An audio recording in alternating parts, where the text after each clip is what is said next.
Channel Mahalakshmi की ओर से आप सबको सादर जय जय। मीठे बोलने में आज आपके पास लाए हैं प्रवचन के रूप में मुनि पुंगव श्री सुधा सागर जी से। जब उन्होंने विहार अलग किया आचार्य श्री के साथ, तो उन्होंने 2 सूत्र या उनसे तो 1 सूत्र मांगा अपने गुरुवर से कि मुझे एक सफलता का एक सूत्र दे दीजिए जिसको मैं जीवन भर अपने पर्यंत गांठ बांध के रखूं। उन्होंने 1 नहीं 2 सूत्र दिए। उन्होंने कहा कि गज की भांति विहार करना। स्पष्ट संकेत था। सुधा सागर जी कहते हैं, मैंने गज पुराण का अध्ययन किया और मालूम चला जब जब हाथी विहार करता है, चलता है, तो कुत्ते जरूर उसके पीछे भौंकते हैं, और अगर कुत्ते नहीं भौंकते तो समझ लो हाथी नकली है, और अगर कुत्ते भौंक रहे और हाथी पीछे देख ले तो समझ लेना तब भी हाथी नकली है। बात में गंभीरता है। यह बात जो कह रही है, इस बात को आप अनावश्यक या अनर्थ रूप में मत लीजिएगा। स्पष्ट कहते हैं कि जब भी आप काम करें अपनी मजबूती, अडिगता, विश्वास से करिए, किसी का बुरा मत करिए, और जब आगे बढ़ेंगे तो कुछ ना कुछ विरोधी आपकी टांग खींचने के लिए तैयार रहेंगे। उनसे डरना मत, बितकना मत, घबराना मत, और ना उनकी तरफ देखना। अपनी मंजिल और अपने लक्ष्य की ओर देखते हुए आगे बढ़ते जाइए, क्योंकि विरोधियों की आवाज हर समय होती है। ईर्ष्या से हो सकती है, जलन से हो सकती है, भेद से हो सकती है, किसी भी कारण से हो सकती है। उन्होंने स्पष्ट कहा है इसमें शब्दों के अर्थ में जाइएगा, उसके अनर्थ में मत जाइएगा, क्योंकि हमारे यहां है ना, हम टांग खींचना जानते हैं, उस टांग का कारण क्या यह कभी नहीं जानते हैं। सुनते हैं हम कैसे उन्होंने कहा कि जब जब सुधा सागर जी विहार करेंगे तब तब कुत्ते जरूर भौंकेंगे। क्या कहना चाहते हैं वो अपने इस आशय से? तो मैंने सोचा गुरु जी से कोई ऐसा मंत्र मांगा जाए, ऐसा वाक्य मिले जो कि बस सब कामों में काम है, मल्टीपर्पज। मैंने कि बस महाराज आपकी आज्ञा से जा रहा हूँ, आप बस एक आशीर्वाद दो, सफलता का सूत्र 2 बार। मैंने 1 मांगा, महाराज ने 2 दिए। पहला दिया, जाओ गजवत विचरण करना। सबसे पहली बार की बात है, नैनागिरी की घटना। मंदिर नंबर भी याद है, 11 नंबर मंदिर। लाइन से हट करके ये अलग, वहीं आचार्य से बैठते थे। ठंड का समय था, शीतकाल का, धूप आदि। उन्होंने एक शब्द का आज गजवत विहार करना। अब गजवत, अब सब मैंने फिर तुमने हाथी पुराण पढ़ा, फिर मैंने अब गुरु ने तो इतना कह दिया बस। अब हाथी के जो नेचर थे, आज मुझे बार बार जब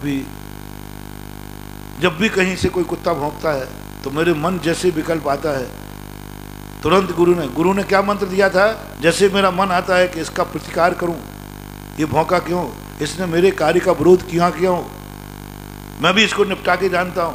भाव आता है, ऐसी बात नहीं आता है भाव।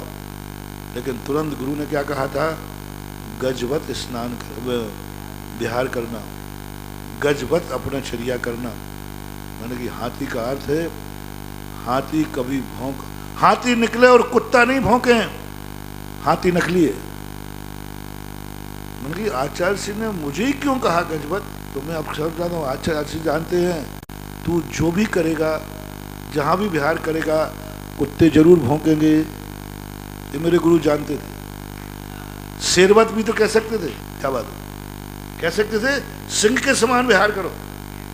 ये थोड़ा बड़ा शब्द था, सिंहवत बताया विहार करो। नहीं, सिंह को देखकर कुत्ते नहीं भौंकते, सिंह को देखकर कभी कुत्ते नहीं भौंकते। सिंह को देखकर तो कुत्ते तो भागते हैं। उसने कहा तू सिंह के समान तो नहीं रह पाएगा, कुत्ते तो भौंकेंगे। लेकिन हाथी को देख के कुत्ते जरूर भौंकते हैं।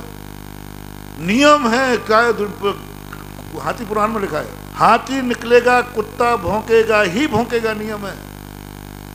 ये हाथी की पहचान है। और हमारे गुरुजी ने देख लिया, सुधा सागर तू कुछ भी करेगा कुत्ते जरूर भौंके, कुछ भी करेगा तू, तेरा विरोध होगा, और होता है। कुछ भी बोलेगा तू, कोई ना कोई विरोध करेगा। तो आचार्य जी का मैंने पुराण में पढ़ा फिर कि हाथी निकले और कुत्ता नहीं भौंके तो वो हाथी नकली।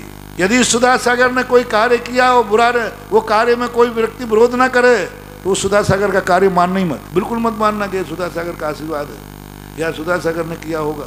क्योंकि मुझे तो गुरु ने टाइटल दिया है, क्योंकि हाथी निकलेगा, हाथी करेगा, विरोध होगा। और जिस कार्य में विरोध नहीं होता मुझे भी मजा नहीं आता, पता नहीं क्यों। मैं बहुत सारे कार्य करता हूँ, लेकिन कहीं से विरोध नहीं आता तो मुझे गैस बनने लग जाता। तो फिर मैं एन कैन प्रकार ऐसी कोई बात सोचता हूँ, ऐसी बात कोई कहता हूँ तो कहीं एक आध बार से बात ही है, जैसी बार से बात है, जैसे इतने जोर से डकार आती है जैसे कि बहुत बड़ी गैस राहत मिलती रहे।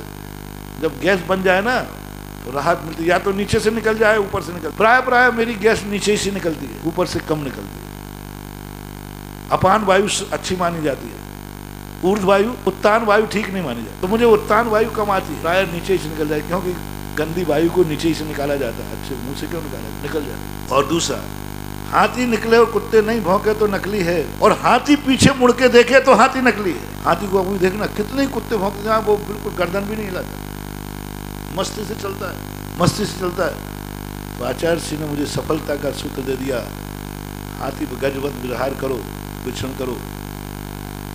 विरोधी तो आएंगे, लेकिन विरोधियों को देखकर अपना काम मत रोकना, अपनी गति मत रोकना, उनको देखने का प्रयास। दूसरा मंत्र, इसके साथ एक मंत्र और जरूरी है, कभी अपना स्वार्थ रखना मत, दूसरे का हित करना मत, अपना निजी। बोलो क्या दे दिया गुरु ने, क्या दे दिया मंत्र, अन्नम च गुरुपदेशेन। मैं तो इसी को मंत्र मानता हूँ। कई बार क्रोध आता है, गुस्सा आता है, और ये भी जान लेना महानुभाव, मुझ में निपटाने की शक्ति भी है। हमारा गुस्सा ऐसा ही नहीं है बुधवार का, मैं जिस पे गुस्सा आता है उसको निपटा भी सकता हूँ, सब तरफ से, मन से भी, तन से भी, वचन से भी, सब दंड साम दंड मंत्र से, तंत्र से, ओझा से, फोझा से, सबसे निपटा सकता हूँ। जैसे ये विचार कभी आता है, सहनशीलता से बाहर हो जाता है। जब कोई गलत कुछ बोलने लग जाता है ही नहीं तो बोल रहा है, गुस्सा आता है कि इसको दिखाऊं, तुरंत गुरु याद आते हैं, दूसरे का हित करना नहीं, दूसरे का हित करना नहीं। कान में आवाज आ जाती है, इन मंत्रों की मैं माला फेरता हूँ, कभी भूल नहीं सकता मैं। जब भी मेरा मन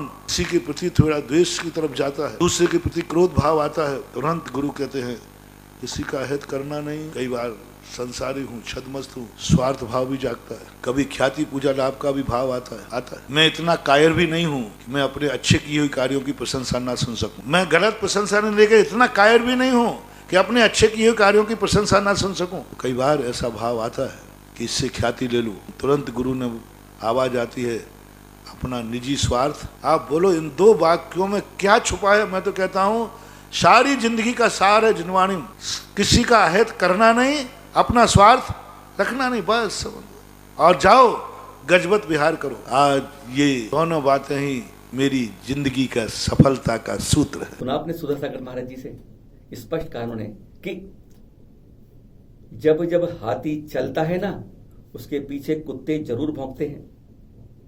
अगर कुत्ते नहीं भौंकते हैं तो समझ लीजिए हाथी नकली है, असली नहीं है। और अगर हाथी पीछे मुड़कर देख लेता है उन कुत्तों की तरफ तो भी समझ लीजिए हाथी नकली है। बात में गंभीरता है, अनर्थ नहीं है। शब्दों को आप उलझाओ मत, स्पष्ट देखो।